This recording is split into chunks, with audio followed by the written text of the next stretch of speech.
आजचा दिवस ना थोडासा खास आहे, कारण की मी आणि सचिन रिलेशनशिपमध्ये येऊन आज 8 वर्ष पूर्ण झालेत.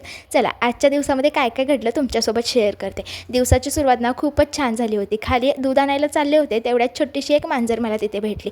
बिचारीला खूपच भूक लागली होती. मग काय, दूध घेऊन आल्या आधी 1 वाटी दूध तिच्यासाठी गरम केलं आणि तिला दूध दिलं. दूध पिऊन ती तिच्या घरी गेली. मग मी लगेचच दुसऱ्या साईडला मस्त असा चहा बनवला. चहा घेऊन मस्त दोघं गॅलरीत जाऊन बसलो आणि चहा पिता पिता मागच्या 8 वर्षाच्या बऱ्याचशा आठवणींबद्दलच्या गप्पा मारल्या. किती चांगले वाईट प्रसंग आले, किती आठवणी तयार झाल्या, पण एक गोष्ट मात्र कायम होती. आम्ही दोघं कायम सोबत होतो आणि पुढेही असणार.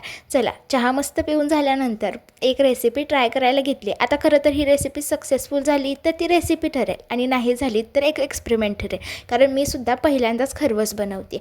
मम्मीने सांगितल्याप्रमाणे साधं दूध आणि चिकाचं दूध मिक्स केलं, त्यामध्ये गूळ आणि वेलची पावडर मिक्स केली. पातेल्यामध्ये 1-1.5 ग्लास पाणी घातलं आणि डबल बॉइलिंग मेथडने 7 ते 8 मिनिटं चिक छान शिजवून घेतला आणि पहिल्याच वेळेत रेसिपी सक्सेसफुल झाली बरं का. आता पुढच्या वेळेस बनवताना मला काहीच टेन्शन येणार नाहीत. पण सचिनचा रिव्ह्यू महत्त्वाचा म्हणल्यावर 1 वाटी मस्त खरवस त्यांना सुद्धा खायला दिला. संध्याकाळी मला स्वयंपाकाचं काहीच टेन्शन नव्हतं, कारण सचिनने अचानकच बाहेर हॉटेलला जाण्याचा प्लॅन केला. मला आवरायला फक्त 10 मिनिट दिले होते, त्यामुळे प्रचंड गडबड झाली. पण मस्त आवरून आम्ही दोघं गेलो आमच्या फेवरेट हॉटेलला आमची फेवरेट चिकन थाळी खायला.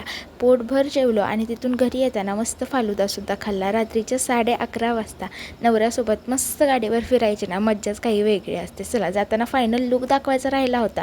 हा बघा माझा फायनल लुक कसा होता. पण घरी आल्यावर मला सबमिशन करायचं होतं, त्यामुळे त्याचं लिहित बसले.